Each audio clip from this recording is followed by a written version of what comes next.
காஞ்சனா 4 மூவியோட லேட்டஸ்ட்டான shooting updates எல்லாம் இந்த வீடியோவில் பார்த்துடலாம். வீடியோக்கு ஒரு லைக் பண்ணிட்டு பாருங்கள்.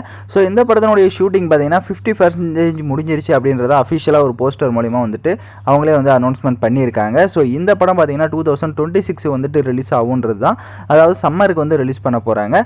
ஸோ அது மட்டும் இல்லாமல் இந்த படத்தில் பார்த்தீங்கன்னா ஃபீமேல் லீடாக பூஜா ஹெக்டே தான் பண்ணியிருக்காங்க. ஸோ இவங்களோட பர்ஃபார்மும் வந்துட்டு வேறு லெவலில் இருக்குது வந்திருக்கு அப்படின்ற மாதிரி சொல்லியிருக்காங்க. அது மட்டும் இல்லாமல் இந்த படத்தில் பார்த்தீங்கன்னா மெயினாக நம்ம பூஜா ஹெக்டே அண்ட் ராகவா லாரன்ஸ், ஸோ இவங்களுக்கான ஒரு சாங் பார்த்தீங்கன்னா டான்ஸ் பெர்ஃபார்ம் ஒரு தரமாக இருக்குன்ற மாதிரியும் வந்துட்டு நியூஸ் வந்துட்டுருக்கு. இதுக்கு யார் மியூசிக் அப்படின்றது பார்த்தீங்கன்னா இதுவரையும் வந்துட்டு ரிவீல் பண்ணாமல் தான் வச்சுருக்காங்க. அதெல்லாம் நம்ம வெயிட் பண்ணி தான் பார்க்கணும்.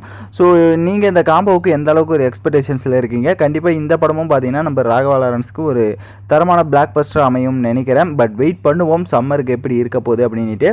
ஸோ சம்மர் வந்துட்டு இந்த வருஷம் நம்மளுடைய ராகவா லாரன்ஸ்க்கு இருக்க போதான்றதை வெயிட் பண்ணுவோம். ஸோ நீங்கள் நம்மளுடைய காஞ்சனா 4 மூவிக்கு எந்த அளவுக்கு ஒரு எக்ஸ்பெக்டேஷன்ஸில் இருக்கீங்க அப்படின்றத மறக்காமல் கமெண்ட் பண்ணிவிட்டு இந்த மாதிரி அப்டேட்ஸ் எல்லாம் தெரிஞ்சுக்கணும் அப்படின்னா சேனலை சப்ஸ்கிரைப் பண்ணிவிட்டு லைக் பண்ணிவிட்டு பாருங்கள்.